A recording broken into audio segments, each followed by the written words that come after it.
Très chers amis internautes, bonsoir, c'est Mohamed alias Moachid. Alors cette vidéo n'était pas prévue, elle est entièrement improvisée. Normalement je devais poster la vidéo sur l'intrigue 2, c'est-à-dire que va devenir le régime algérien. Mais vu l'importance de cet événement qu'est la visite papale au Maroc, eh bien, malgré le fait que je sois très fatigué, enrhumé, j'ai la grippe, la fièvre, je tousse, enfin la totale, eh bien, je ne me suis pas empêché de faire cette petite vidéo sur cette visite papale et essayer de voir qu'est venu chercher le pape au Maroc. Alors pour cela, je vous renvoie à ma vidéo 71, celle sur l'Arabie Saoudite, dans laquelle j'avais précisé que le Maroc avait trois atouts majeurs. Le premier étant sa situation géostratégique, et c'est l'atout le plus important, car il va lui permettre de se développer économiquement, de devenir un carrefour d'échanges et de commerce, comme il l'a toujours été de par le passé. Et ça va lui permettre de devenir un hub africain, c'est-à-dire un lien entre l'Occident et l'Afrique, un lien entre le Nord et le Sud.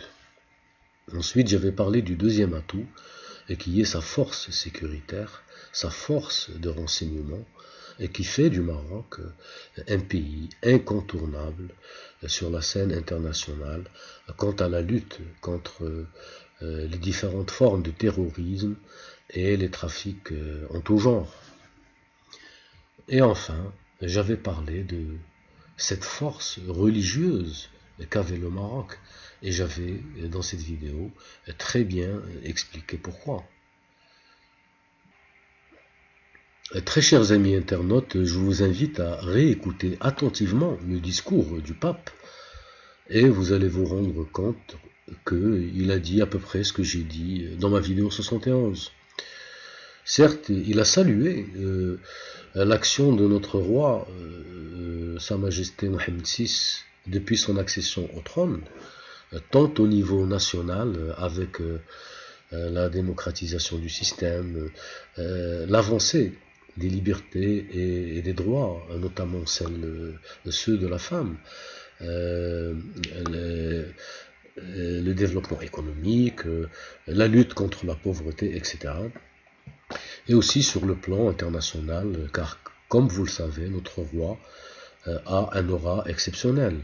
Il est considéré comme étant un homme sage, un homme de paix, un homme de dialogue, un homme de tolérance. Et bien entendu, le pape n'a pas manqué l'occasion pour mettre en exergue cet islam millénaire pratiqué au Maroc, c'est-à-dire un islam sunnite, de rite malékite, qui prône la tolérance, qui prône le dialogue entre les peuples, le dialogue entre les civilisations et les religions. Et à ce titre, le pape a cité le nom d'un roi marocain et celui d'un pape, probablement les précurseurs qui avaient compris il y a déjà plus de 1000 ans l'intérêt, l'importance de ce dialogue entre les religions pour la stabilité du monde, pour la paix dans le monde, pour que les êtres humains puissent vivre en harmonie, quelle que soit leur religion. Et à ce propos, le Maroc est une terre d'exemple. Et je vous rappelle que quand les Marocains avaient occupé le sud de l'Espagne, l'Andalousie, pendant 8 siècles, les différents royaumes, qu'ils soient arabes ou berbères, n'ont jamais imposé la religion musulmane à quiconque. Ceux qui voulaient se convertir, bienvenue. Par contre, ceux qui voulaient rester chrétiens ou juifs, ils avaient leur église et leur synagogue. Alors que lors de la Reconquista, lorsque la coalition européenne avait chassé les Arabes et les Berbères pour réoccuper, pour enfin entre guillemets libérer l'Espagne, eh bien ils ont tout massacré. Ils ont tué les Juifs, ils ont massacré les musulmans et aussi les chrétiens qui étaient trop impliqués, trop proches des rois et des sultans arabes ou berbères. Et c'est pour ça que les Juifs eh bien, se sont enfuis au Maroc, ainsi que de nombreuses familles chrétiennes espagnoles. En ce qui concerne les familles chrétiennes espagnoles, eh bien, au bout de 2 siècles, elles ont été complètement assimilées, c'est-à-dire qu'elles ne parlaient plus que l'arabe, et ils étaient devenus musulmans, et ce sont les familles andalouses qui existent jusqu'à aujourd'hui avec des noms espagnols. Et en ce qui concerne les juifs, eh bien, certes, certains d'entre eux se sont convertis à l'islam, mais de leur propre volonté. Mais la plupart sont restés juifs et le sont restés jusqu'à aujourd'hui. Pourquoi? Parce qu'ils ont trouvé déjà une communauté juive qui était protégée et qui a toujours été protégée par les sultans marocains et qui a toujours vécu en harmonie avec leurs frères marocains musulmans. Alors ensuite, le pape a parlé de ce fameux institut de formation des imams. Il n'a pas fait qu'en parler, il l'a même visité aujourd'hui. Il a insisté sur l'importance de cet institut. Et là, il faut reconnaître une idée de génie de notre roi. Voilà un institut qui n'a que 4 ans d'existence et qui, aujourd'hui, eh bien, c'est celui qui est le plus en vogue, c'est celui qui est le plus prisé, c'est le plus cosmopolite. Bref, ce n'est pas seulement un moyen de diffuser un islam tolérant, un islam ouvert, et c'est d'ailleurs ce qui est écrit sur le Coran. Et notre roi, dans son discours d'hier, eh bien, a souligné le verset qui parle de ça. Donc Dieu nous invite à être tolérants, à nous connaître et nous respecter et nous accepter. Donc, comme je disais, cet institut eh bien, ne fait pas que ça, c'est-à-dire propager un islam modéré, mais aussi c'est un rempart contre le fanatisme, contre l'extrémisme religieux qui conduit souvent au terrorisme. Donc, en fin de compte, cet institut, eh bien, il participe à la lutte contre le terrorisme. Et enfin, le pape n'a pas manqué de souligner l'importance primordiale qu'a toujours eu le Maroc et qu'il aura aussi et surtout eh bien, actuellement et dans les prochaines années, son rôle de lien, de facilitateur, un pays qui œuvre pour le rapprochement entre les peuples, entre les civilisations.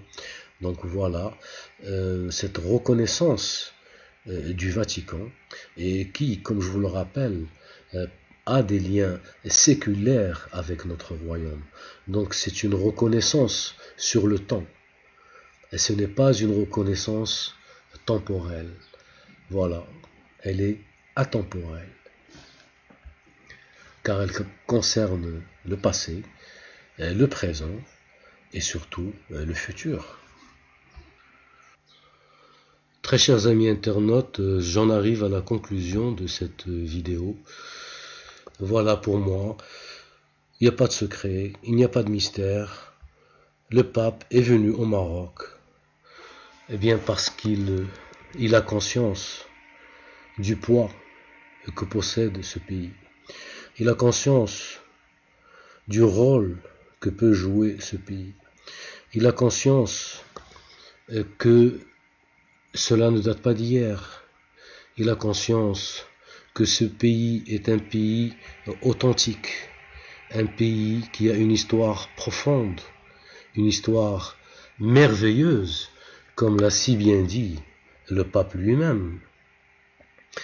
Et bien entendu, cela propulse encore une fois le Maroc au devant de la scène internationale comme étant un pays qui prend de plus en plus d'importance, d'ampleur dans les affaires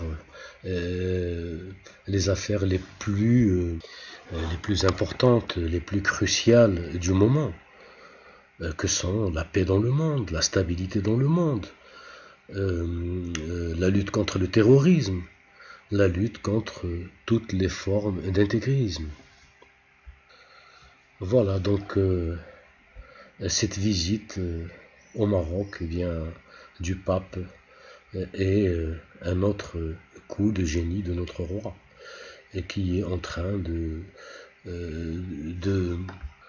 faire de notre royaume un pays respecté et un pays qui a son mot à dire sur la scène internationale, sur les sujets importants, cruciaux du moment. Donc voilà, en regardant ces images, franchement, on ne peut qu'être fier d'être marocain.